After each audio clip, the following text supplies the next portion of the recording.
So guess what? Breaking news. Democrats' Georgia success reshapes U.S. political landscape. So looks like the Democrats are going to take over the Senate. Breaking, Democrat sycophants already back at brunch.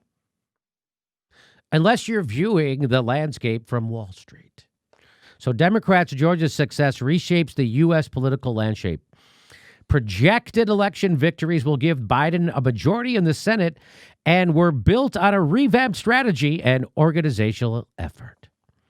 So Democrats move closer to Senate control as counting can. No, they've got it. One positive outcome of the Democrats controlling the White House and both houses of Congress is it will provide a lot more clarity about who they really are. They'll use excuses like they did from 2008 to 2010. Manchin will be the new Lieberman, etc., but the light will still be bright. So what he's saying is the Democrats love to have a divided government. Both parties do, because they can blame the other party. So Joe Biden go, well, I can't get anything done because of that damn Republican Senate, right? Mm-hmm. But if it's all Democrat, like we have here in California, they got nobody else to blame. So we have all supermajority Democrat in California and a Democratic governor, and we're still, we got homeless people living under every bridge. We still don't have health care. We still have student debt. We still have fracking. We still have all this shit. It doesn't matter. We're just like Texas. We might as well be. So that just goes to show you a supermajority Democratic legislature gets you right-wing policies, just so you know. And so right now, Glenn's saying that's going to happen again. Because now you're going to be able to blame the Democrats. They have complete control of government. And when you don't have something, it's their fault. And they're going to go, no, it's Joe Manchin. He's part of the Democrats, but he's so conservative. We can't get anything done because of him. They love having Joe Manchin. So now they don't have to fucking cross their donors. And they go, well, Joe Manchin. That's exactly.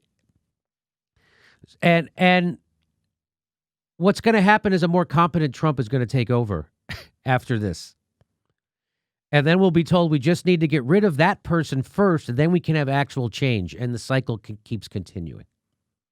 So do you see what I'm saying? We got to get rid of Trump first, and then we can do that. So they got rid of Trump now. They got complete control. They're going to completely abandon everybody like they have. We're going to get a worse Trump, and then they're going to say we got to get rid of that Trump again. We can't have a third party. We can't have this. We can't push for blah, blah, blah. We got to get rid of that guy. Over and over and over. Here's what Marianne Williamson says. She says, tomorrow progressives will say, look at all the power we have and all the wonderful things we can do for people now. Then corporatist Dems will whine. Yeah, but we didn't get a mandate. And there's another election in 2 years, so we better be really careful and go slow. Do not let them. She knows the game. With unified Democratic control of government, there should be no excuses for bad or inadequate policy. Don't let them spin some narrative that they can't get this or that done. They can get whatever they want done. If they don't, it's because at least some of them don't want to. And maybe if they're not pushing for votes on things, it's because they don't want you to realize that. If they're not pushing for votes on stuff, maybe it's because they don't want you to realize that they can get done whatever they want to get done.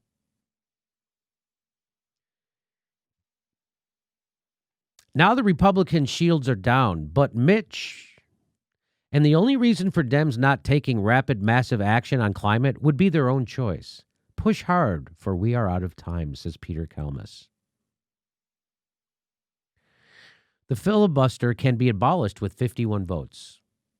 If the Democrats choose to allow the Republicans to block legislative initiatives, then that is their fault. That is correct. This is a great clarifying moment. There's going to be more hashtag force the votes moment coming up.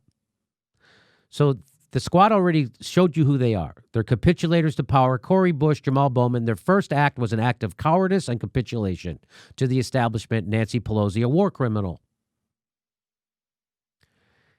And there's going to be more moments coming up. So it's going to be very revealing. And I'm predicting the squad will continue to sell you out.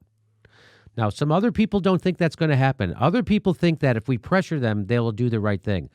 We already did pressure them. And they wouldn't even come to a town hall with 100,000 people. They wouldn't even come to a town hall with Cornel West.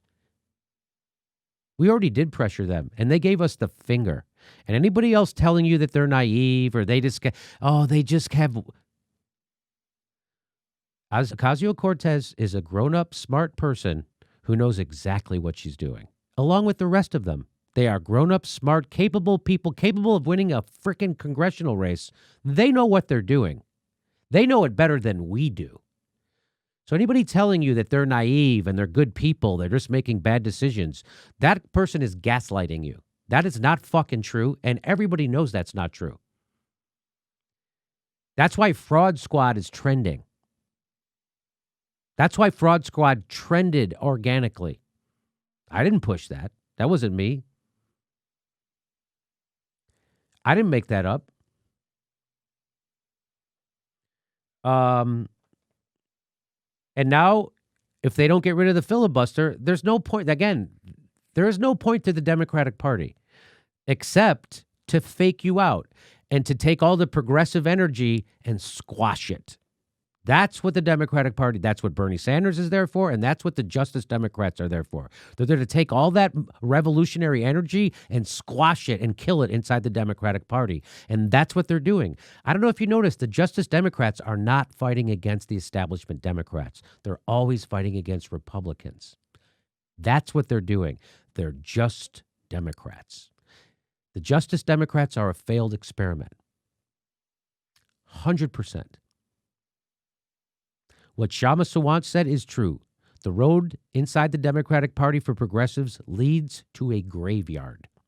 And we just witnessed it. So they got to get rid of the filibuster, which they won't, because if they get rid of it, that means they'll have to do stuff. And so with the filibuster, all they have to do is get a Republican to filibuster and say, oh, we can't help you. We can't get you a $2,000 check. We can't get you health care. We can't get you climate change legislation. We can't end a war. We can't blah, blah, blah. We can't help you. We can't solve your student debt. We can't do an infrastructure because there's a guy filibustering. Well, when I get rid of the filibuster, that would be rude.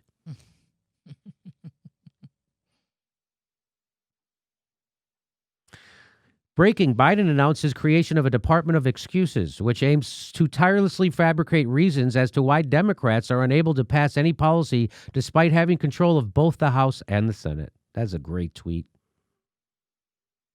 That is a great tweet. Loeffler and Perdue centered their campaign on fear-mongering and division. In the end, the message that won was, we'll bring you relief to your families. We'll bring relief to you and your families. If the Democrats fail to follow through, they lose the House in 2022. They're losing the House in 2022.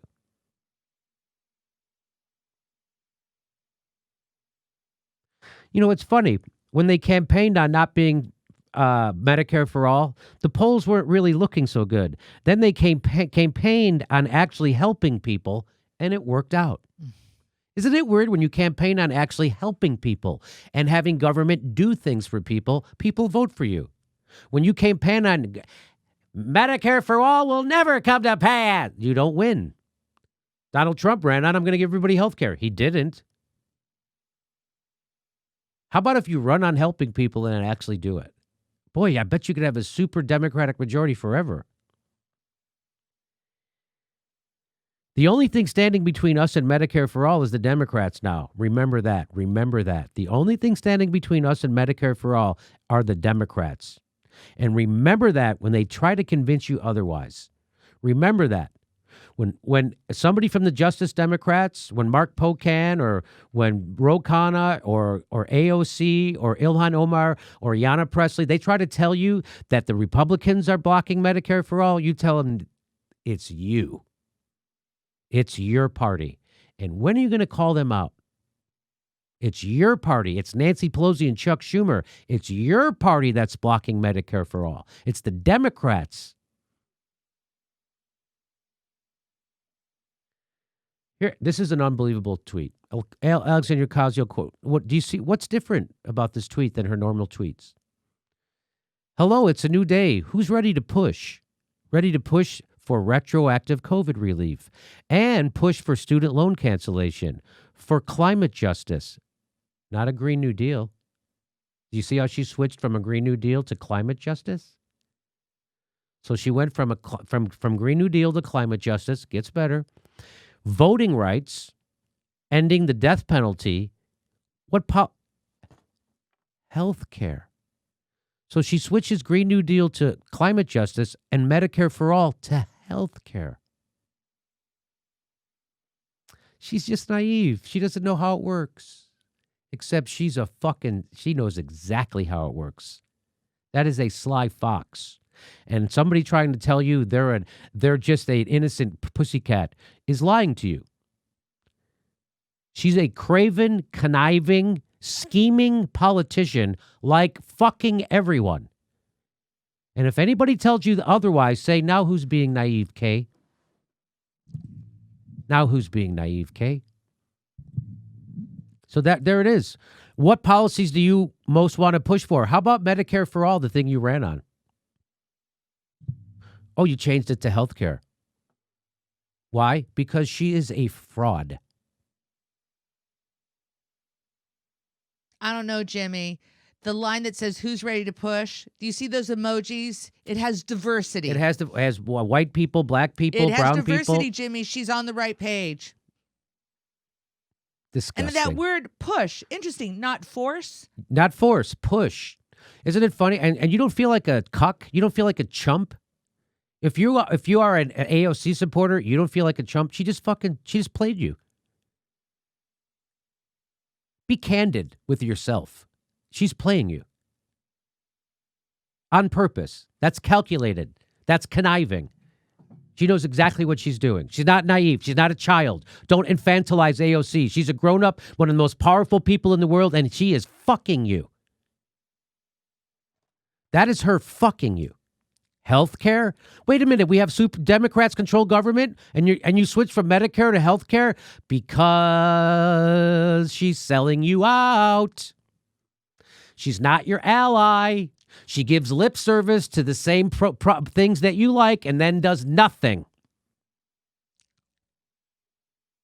There's a lot of people on the left who don't understand this. There's a lot of people on the left who totally understand this. And the people who don't grew up in cul-de-sacs and have no idea how to fight because they've never had to in their whole life. Never. Cenk Uygur grew up in a cul-de-sac. He went to private schools. He's been coddled his whole life. He never got hit by his fucking parents, I'll tell you that. He doesn't know how to fight fair. He knows how to fight ugly. Doesn't know how to fight because the moment came to fight, and he didn't. He bent the knee to his corporate donors, and he fucking abandoned you. That's what Cenk Uygur and TYT did. And everybody saw it.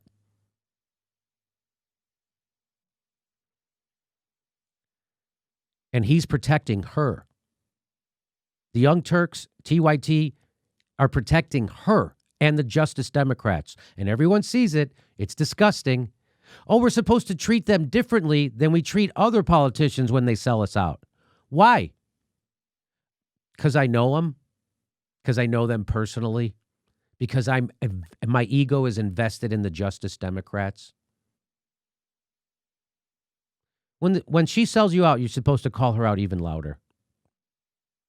You're not supposed to be softer. You're supposed to be harder. You got it absolutely fucking backwards. Go back to your cul-de-sac. I'll show you how to fight.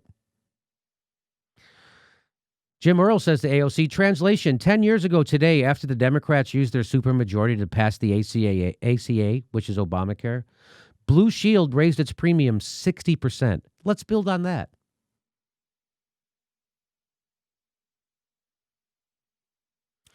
Let me know when you are ready to fight for Medicare for all, not push for health care.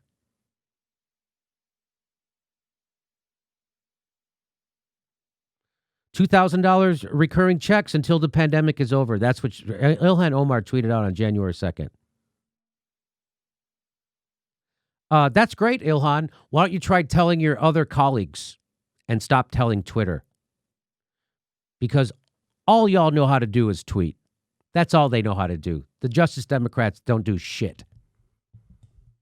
They're a brand, and they're into their own celebrity, and I don't care that they don't take corporate money. They're selling you out for their own celebrity and their own comfort and position. And they did it right in fucking your face. So that's a regular person who retweets Ilhan Omar's bullshit fucking virtue signaling and says, all y'all do is tweet. 215,000 likes. That's not a blue check. That's just a regular person. Do you see? The only people who don't think this are Cenk Uygur, the founder of the Justice Democrats.